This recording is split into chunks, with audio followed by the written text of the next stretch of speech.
Good morning, sir. Good morning, Commissioners. Good morning, Administrator Rogers. Just start off with your name, that'd be great. Thank you. My name is Jerry Whitted, and I'm a proud Hernando County resident that lives in Spring Hill with my wife for 33 years. Her name is Gail, and she is retired. I am not. My job is to make sure she enjoys all the benefits of retirement. I have been a part of the Pasco Hernando State College, PHSC, Brooksville Community Conversation for over a year. Our diverse group consists of educators, county elected officials, business owners, heads of nonprofit organizations, local homeowners and residents, first responders, healthcare workers, and community and civic leaders.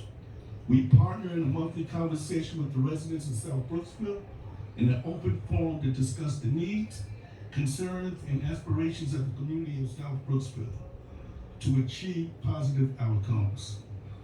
Approximately 8 months ago, a group of concerned residents passionately expressed the need for a bus stop in front of the community center at 601 Martin Luther King Jr. Boulevard. Also, they questioned the reasoning for removing the original bus stop without apparent regard for this community. As a result, I joined the Transportation Committee and I championed this cause to address these concerns and offer sustainable solutions.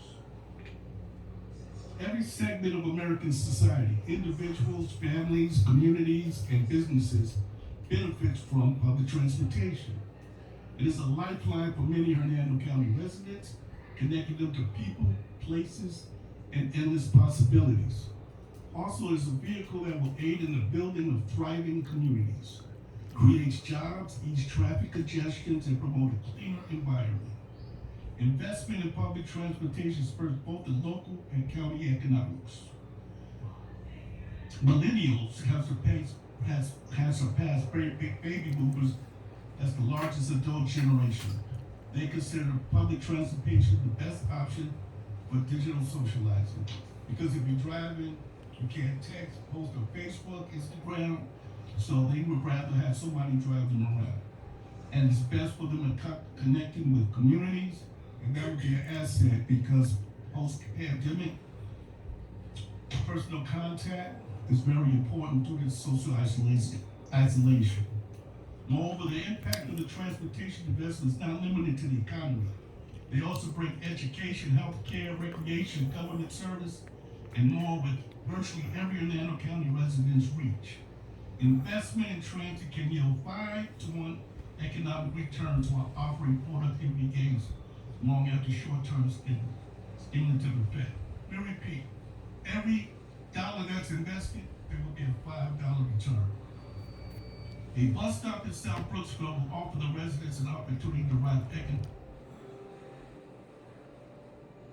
benefits and personal growth from improved access to colleges, and trade schools. There are bus stops at PHSC, Brooksville, and Spring Hill, and the Center for High School grads, adults, and senior citizens continuous education. The future. Please wrap it up or get your timer Oh, over. I'm so That's sorry. okay. I just want you to go ahead. Thank you. Okay, awesome. Just finish up your statement. Thank you. Okay, thank you. There's enormous disparity in accessible bus stops in Spring Hill versus South Brooksville. On Marion between County Line and Spring Hill Drive, it is 2.2 miles. There are 11 bus stops. The distance between Martin Luther King Community Center and Broad Street is 1.9 miles, with 2 bus stops. The first being a mile away from the community center, and we have to cross railroad tracks to get there. Thank you, sir. And I'd like to thank you for your time. Also, I want to say, the bus, the staff, and the drivers should be commended. The customer service is 5-star. Thank you, sir. Thank you for the Appreciate time. that. Phillipson. Make the properties more expensive in the community, make it harder for people at the bottom end of the spectrum to be able to financially afford homes.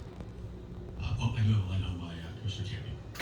I say that this economy and this federal government, this president is doing for us, his permits are way down, so you're getting what you want naturally with the economy, collapsing. That's what things doing right now. Administrator Rogers, your light's on, you're ready. The second part of that discussion was a request to make a plan for the county as we move forward in development, how development works. The county has a comp plan that was recently updated in the last couple of years. And so we have a requirement to update that comp plan every several years.